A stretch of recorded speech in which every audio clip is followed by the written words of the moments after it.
At first, open the lid.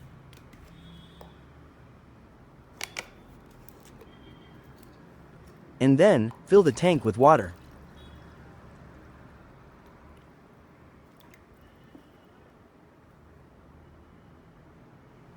Now, you can add perfumes as per your wish. Here I am spraying Passion by the brand, Doft. Spray 3 to 5 times, that's enough. Or you can add any essential oils but only 2 or 3 drops. Now, remove the cotton stick from the lid.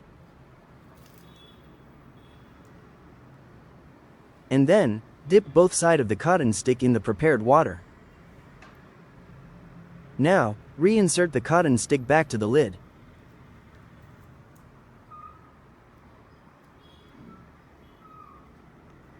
Simply close the lid as it was. Remember, there is no need to twist the lid. Now, plug the device.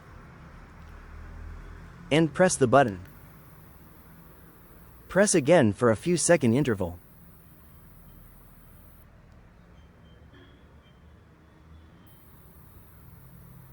Press again